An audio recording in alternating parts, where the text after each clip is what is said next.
బాసరలో గోదావరి నది ఉగ్రరూపం దాల్చింది. మహారాష్ట్ర వైపు నుంచి వరద పోటెత్తడంతో బాసర ఆలయం వరకు వరద నీరు చేరింది.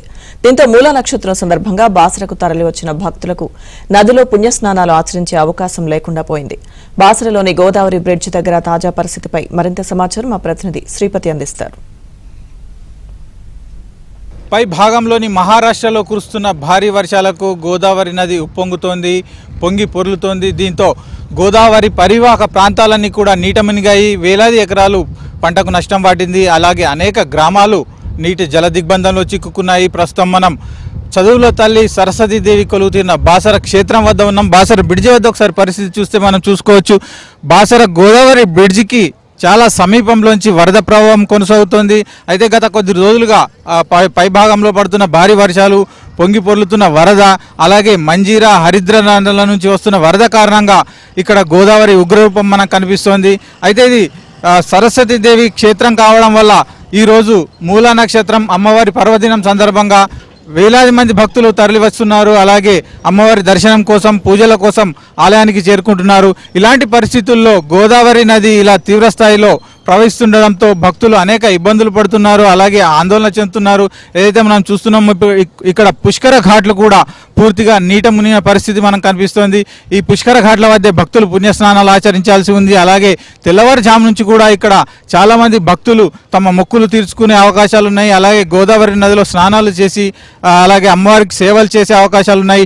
ఇలాంటి పరిస్థితుల్లో ఈరోజు మూల నక్షత్రం పర్వదినం సందర్భంగా భక్తులు ఇక్కడికి రాలేని పరిస్థితి నెలకొంది. దీని కారణంగా ఈ ప్రాంతం అంతా కూడా వెలవెలబోతున్న పరిస్థితి మనకి కనిపిస్తుంది. ఏదైతే పుష్కర ఘాట్లు మునిగిపోవడం అనేది చాలా కాలంగా ఇక్కడ భక్తులను ఇబ్బంది పెడుతోంది. అయితే గతంలో కూడా ఇలాంటి వరద ఈ ప్రాంతంలో రాలేదు, గోదావరి ఇంత తీవ్ర రూపం దాల్చలేదని కూడా మనకు స్పష్టంగా కనిపిస్తుంది. అంటే సుమారు 40 సంవత్సరాల క్రితం గోదావరి ఈ స్థాయిలో ప్రవహించింది. మనం చూస్తే గోదావరి బ్రిడ్జ్ చాలా సమీపం వరకు కూడా నీరు చేరింది. అంటే బ్రిడ్జ్ను తాకుతున్న పరిస్థితుల్లో వరద ప్రవాహం కొనసాగుతోంది.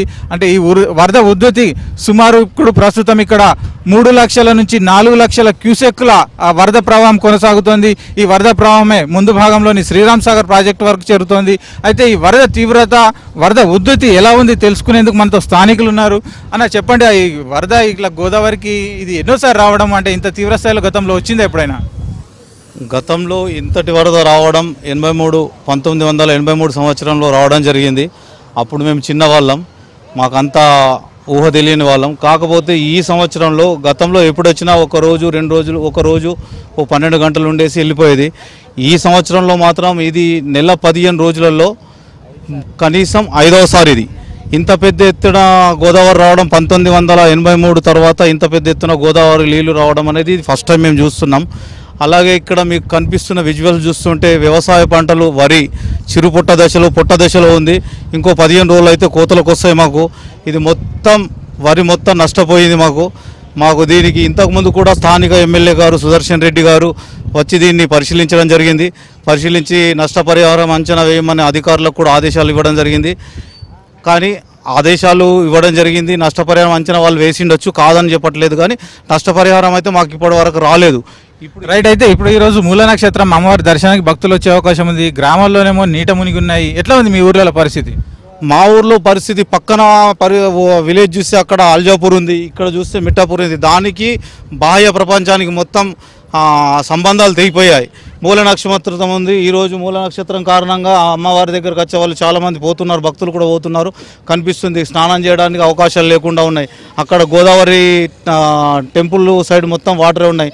మళ్ళీ రెండోది అమ్మవారి దర్శనానికి వెళ్దామంటే కూడా దారి మొత్తం రోడ్డు మీద కూడా నీళ్ళే నిలిచి ఉన్నాయి.